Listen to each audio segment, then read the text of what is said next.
భారత స్టాక్ మార్కెట్లు దుమ్మురేపాయి. America fed reserve వడ్డీ రేట్లలో కీలక మార్పులు చేయకపోవడంతో అంతర్జాతీయంగా మార్కెట్లు భారీగా లాభాల్లో ముగిశాయి. సెన్సెక్స్ రికార్డు స్థాయిలో 929 పాయింట్ల లాభంతో 70,515 పాయింట్ల వద్ద ముగిసింది. నిఫ్టీ 256 పాయింట్ల లాభంతో 21,182 పాయింట్ల వద్ద ముగిసింది.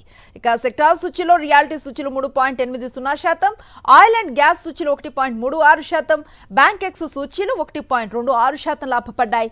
నిఫ్టీ టాప్ గెయినర్స్ లిస్టులో ఇన్ఫీ 3.93%, టెక్ఎం 3.67%, విప్రోను 3.42% లాభపడ్డాయి.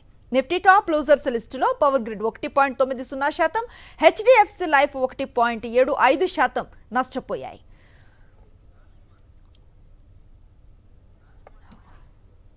స్టాక్ మార్కెట్ల లాభాలకు సంబంధించిన మరింత సమాచారాన్ని మా బిజినెస్ ప్రతినిధి రాజ్ కుమార్ అందిస్తారు.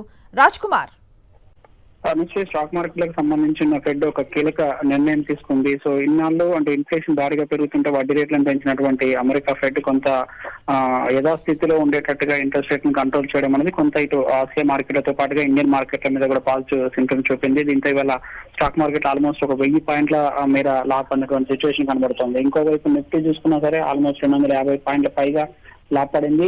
నిఫ్టీ సెన్సెక్స్ ఇప్పటి వరకు ఉన్నటువంటి ఆల్ టైమ్ గరిష్టాలను కూడా చేరాయి. సో ముందు కూడా ఇదే కంటిన్యూ అయ్యేటువంటి అవకాశం కనబడుతుంది. ఎందుకంటే టీడీపీ వృద్ధి రేటు కూడా అనుకున్న అంచనాలను మించి పెరిగేటువంటి అవకాశం ఉందనేటువంటి ఇండికేషన్స్ కూడా కొంత స్టాక్ మార్కెట్ లో ఊపు తెచ్చాయని చెప్పుకోవచ్చు. ఇవాళ లాభపడినటువంటి సెక్టార్ సూచీలో చూసుకుంటే రియాలిటీకి సంబంధించినటువంటి షేర్లు అత్యధికంగా 3.5% పైగా లాభపడినటువంటి సిచ్యువేషన్ ఉంది. అదేవిధంగా బ్యాంక్ ఎక్స్, టెలికమ్యూనికేషన్ సంబంధించినటువంటి షేర్లు అత్యధికంగా లాభపడ్డాయి. సో ఐటీ రంగ షేర్లకు సంబంధించి కూడా వచ్చే ఏడాది కొంత జాబ్ క్యాలెండర్ విడుదల చేస్తాయి. ఎక్కువ మందికి ఉద్యోగాలు ఇచ్చేటువంటి అవకాశం ఉంది. జాబ్ క్యాలెండర్ కూడా 30% పెరుగుతుంది అన్నటువంటి అంచనాలతో ఐటీ షేర్లు కూడా దాదాపుగా 3.5% లాభపడ్డాయి.